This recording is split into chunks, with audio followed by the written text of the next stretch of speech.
right, we're gonna go ahead and get started, everyone. That was a wonderful introduction from Karthik to sort of set the stage for you all in terms of, where is the current status of things? What are some of the ethical issues that we're seeing? What are the different frameworks that people are trying to leverage in order to sort of resolve some of these issues?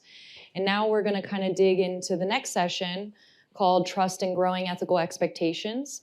So one of the things that we have noticed is that in terms of the expectations that are placed on leaders, when you used to talk about ethics or compliance, it was really about how do we comply with the law? How do we comply with regulations? But we've sort of seen a shift that's happened where it's not only included that, but it's included things like how do we align our company values to our operations? How do we think about our products? How do we also think about moral justice issues that are not only being faced by the organization, but what's happening broader in society. So I'm really excited to introduce Andy and Tolonda to introduce this session. Andy and Tolonda, I think it's really fascinating. Andy spent 17 years at Microsoft, sort of being an internal entrepreneur, building lots of products and services, and sort of arrived to the conclusion when he transitioned out of there and worked at NYU, essentially helping launch their accelerator program, that really when it comes to socially responsible companies, that should be all companies. That shouldn't even be a separate designation. And in order to make that happen, you can't just sort of do a one-off workshop or one thing there, but it really has to be incorporated into all of the different processes and operations, and sort of has gone into the education sector.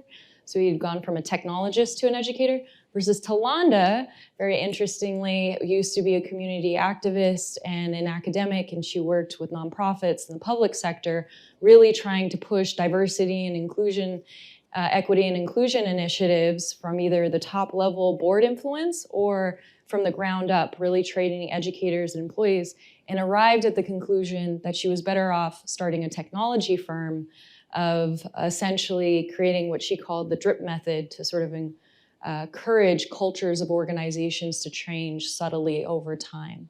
So I'd like to welcome Andy and Tolonda for a fireside chat conversation to discuss this topic. Thank you.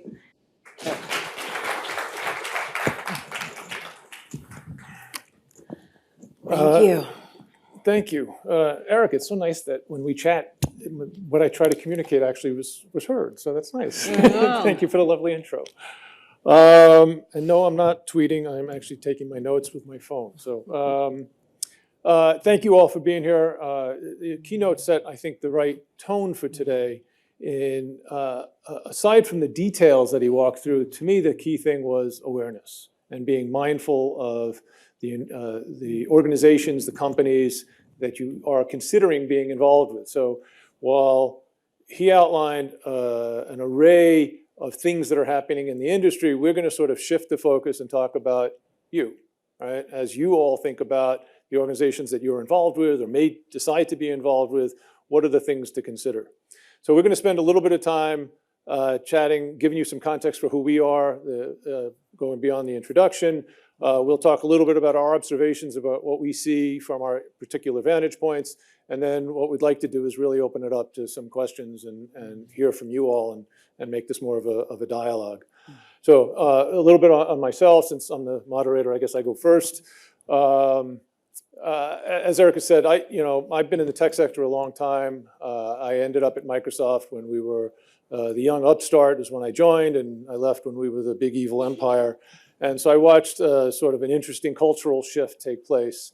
And one of the points that was mentioned in the keynote was about context. And so good people doing one thing in one context, doing the same thing in a different context, isn't always ethical, right? And so in one context, they're hailed as brilliant, smart marketers being aggressive, trying to get market share from the previous evil empire, IBM in our case.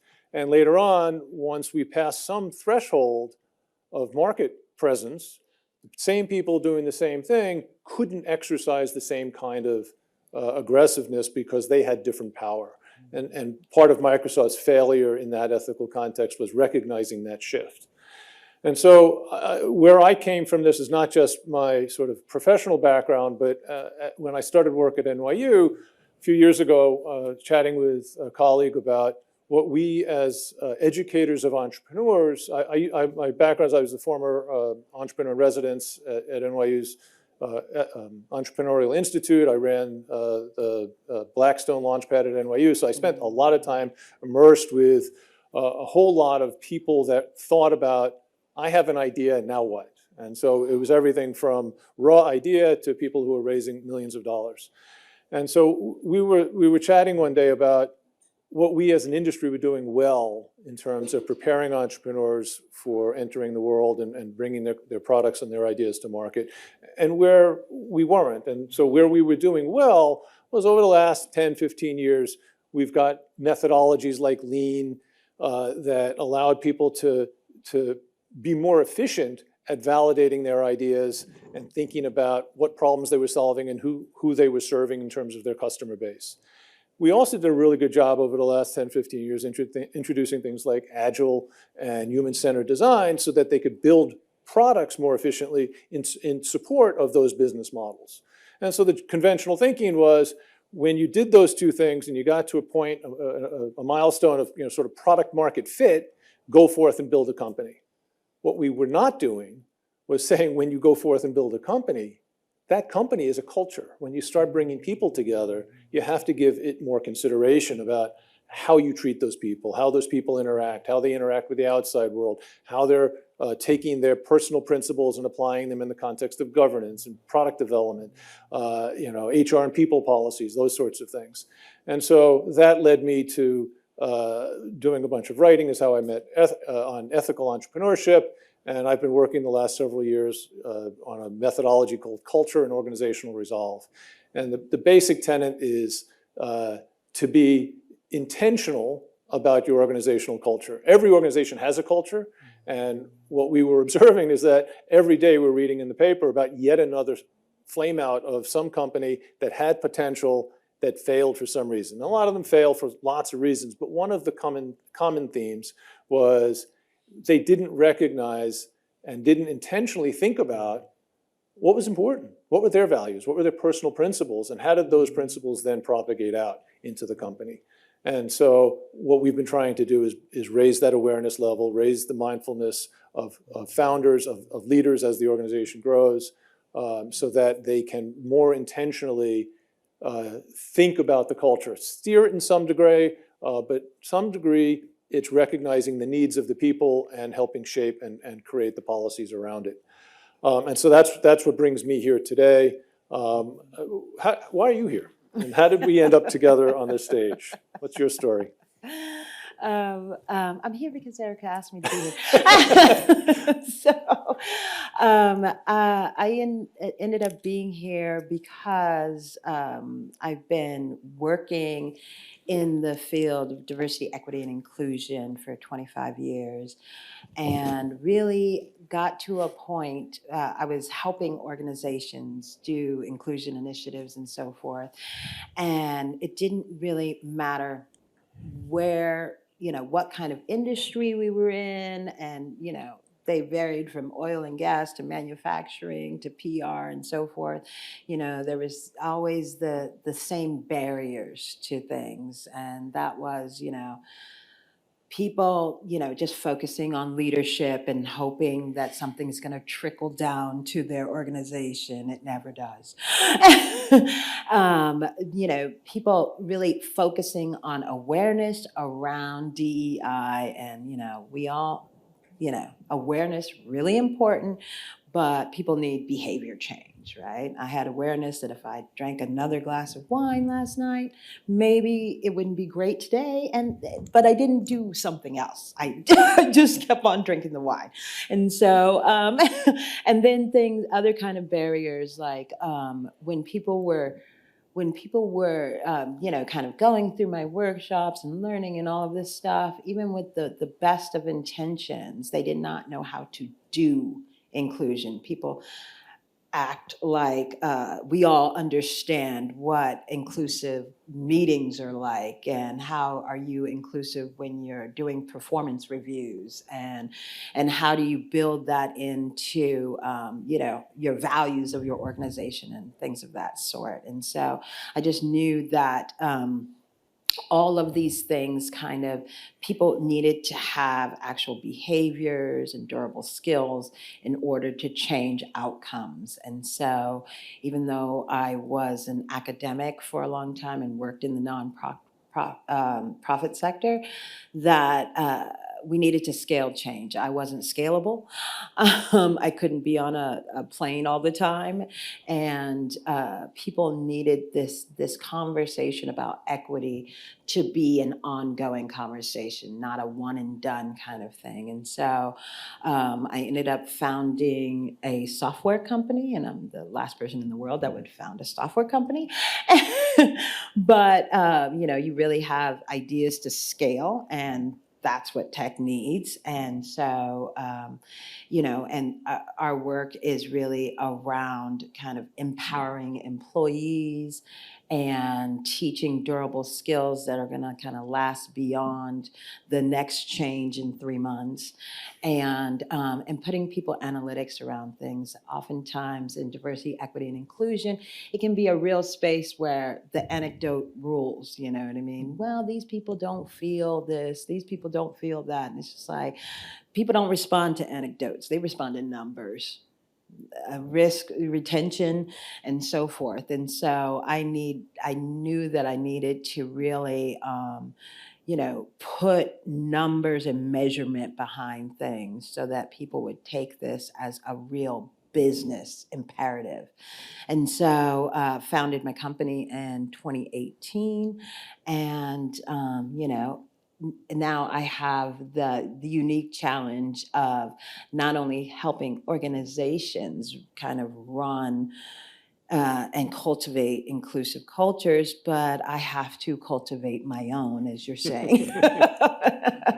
And it gives me very interesting insight into the challenges around that as you grow really fast, right? And so I'm here today to kind of just speak to those experiences, both externally with other companies and the patterns and best practices that I see, but also internally as a founder of a company who is also challenged to do those same things and kind of walk that talk.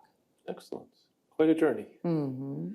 So one of the things that struck me listening to the keynote was there's a lot of bad stuff that happens. And when people are, since this is a career forum, what are the things that you've observed that are evidence that people can look for from the outside when considering an organization? Because, obviously compensation and benefits, Sure. and job title and those sorts of things are the obvious ones. But do I actually want to work there is sort of the other question. Yeah, absolutely. You are interviewing them as much as they are interviewing you, for sure. I think that, you're always trying to look for a company that has a growth mindset, that really is about creating a environment of psychological safety so that you know that people have your back, and that when, not if you make a mistake, you will, that you are not going to be put into some cavern someplace because you made that mistake, that they are a learning culture, and that mistakes are looked at as learning opportunities, not just for you, but for the whole organization. And so I think that that is really important. I also think that organizations, that prioritize employee voice is really important. So, because organizations that prioritize employee voice typically also prioritize employee experience.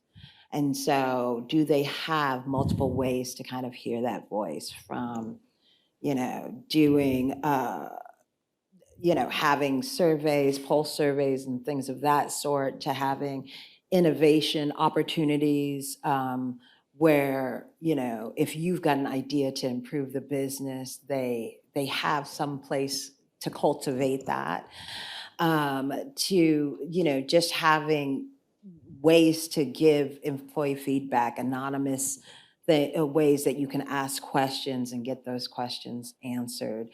I think that prioritizing that employee voice is really, really critical. And then, that you want some company that is going to prioritize your growth and your learning, because that's what you're out here to do, is to kind of go into the market and learn what your space is in that. I also think that you should, constantly be checking organizations for any class action lawsuits, right?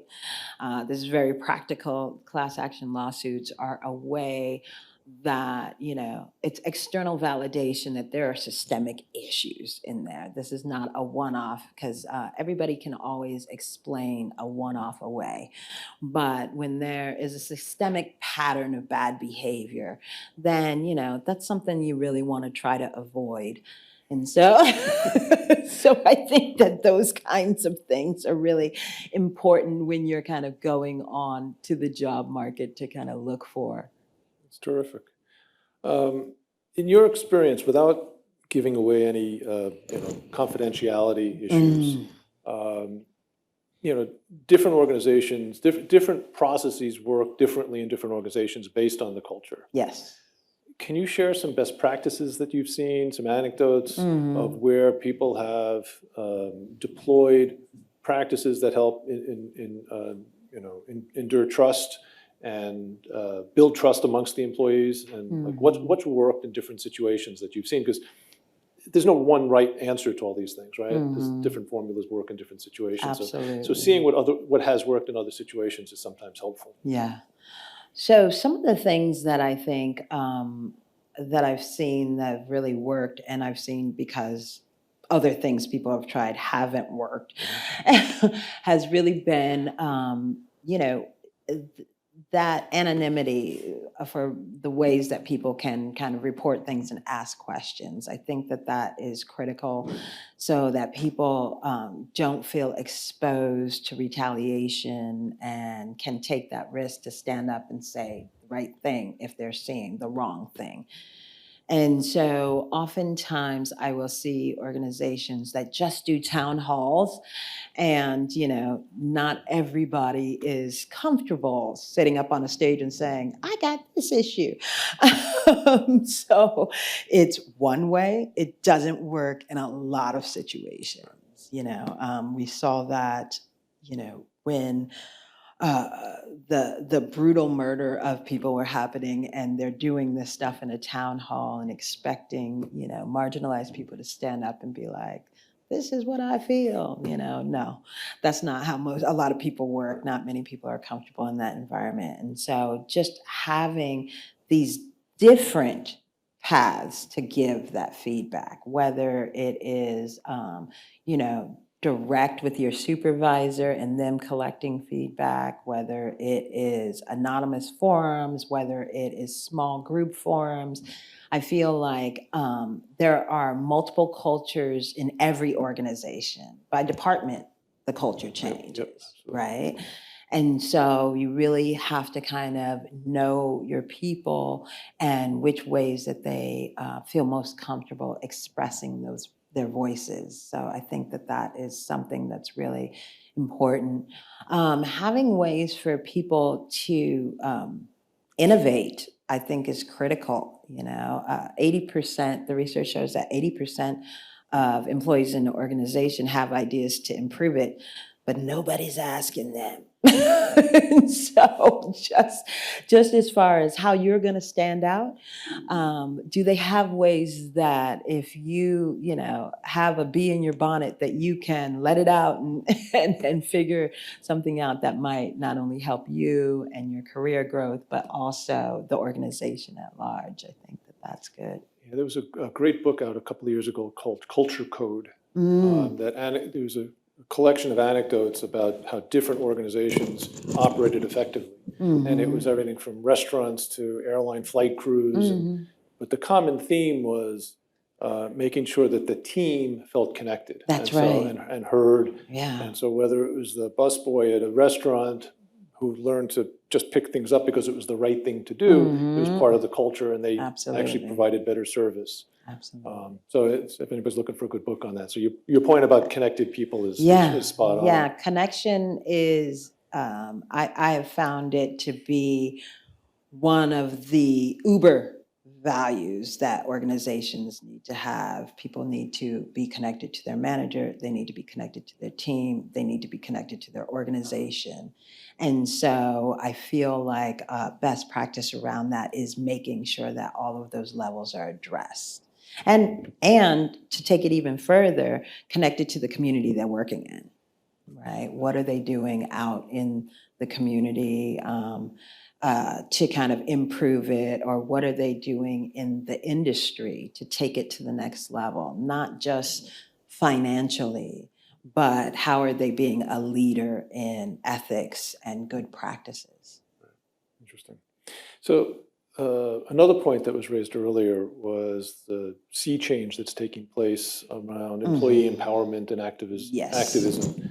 Are you seeing that? I mean, we read about it, but are you experiencing it on the ground with your customers, that the employees of your customers are feeling empowered? Yes, they are. There's been a cultural shift. When people like us that are long in the tooth, and if you understand what long in the tooth means, you're long in the tooth.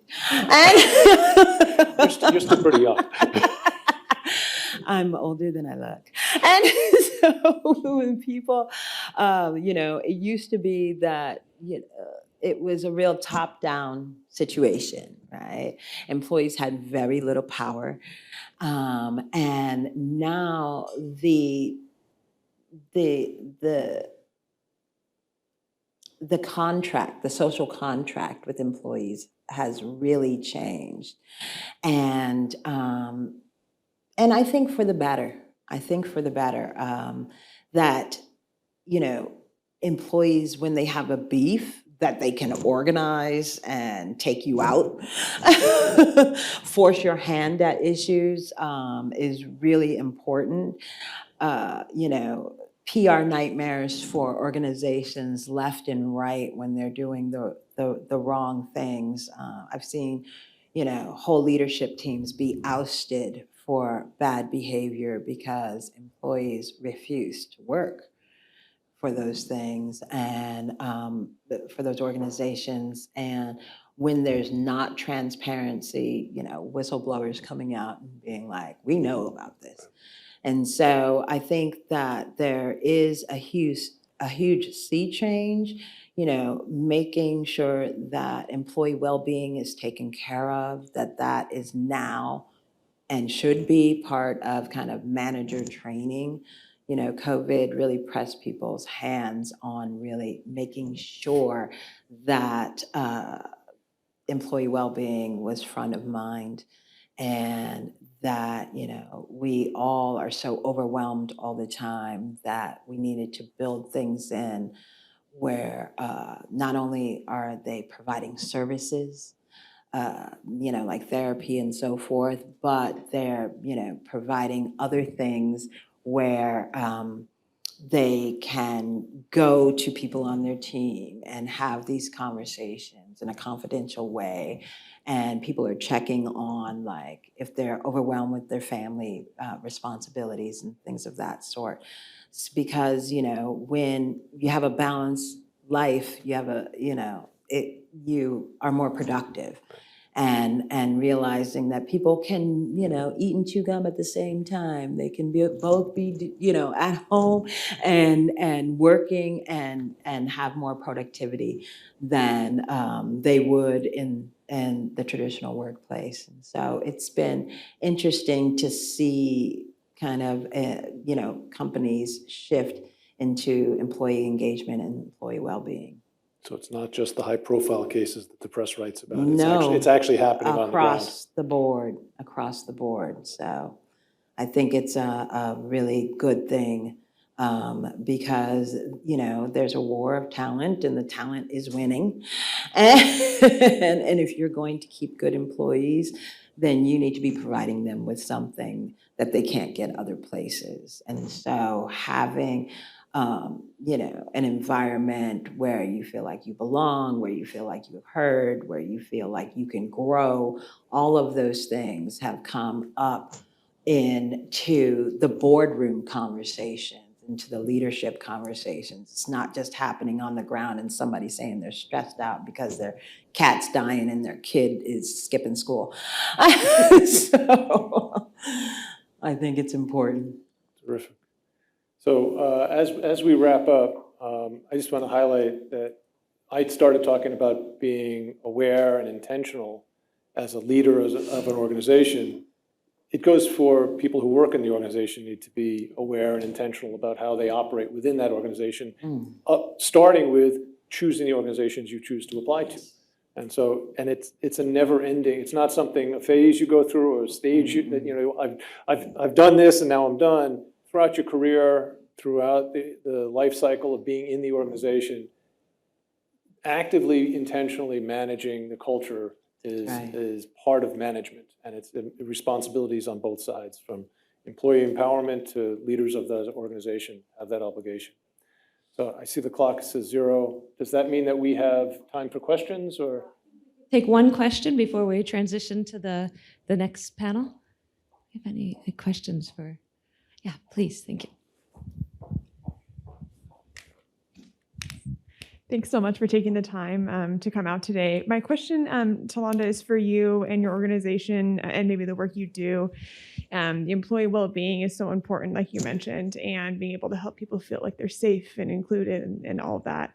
One thing that I found as a challenge sometimes is trying to convince leaders that these metrics that can be kind of like how I feel are really important to the bottom line. So in your experience in trying to build support for employee well-being, how do you tie that kind of bottom line story to how my employees feel?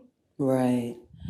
Well, the good part about connecting metrics and measurement and data to all of these things is that you can really find these hotspots in organizations and these hotspots of bad culture also tend to have bad retention. Who would have thunk it? And so being able to, change those feeling words into retention issues and retention risk, I found is, it is the thing that cuts through the noise. And so when you have organizations that are, running at a 30, 35%, retention loss constantly, that's money walking out the door. And so I feel like if you, connect that information to the retention piece, and then afterwards, when you're trying to make the case around, what are we doing to kind of mitigate these things and measure those areas and what the retention rates are, that usually wakes up the board and everybody else in an organization. But it's got to be connected to bottom line things and productivity. I think retention, productivity, innovation, how many ideas are coming out of spaces. Those are things that, my grandmother used to always say, not everybody sees the light. Some people have to feel the heat. That's the stuff that makes the heat of the fire.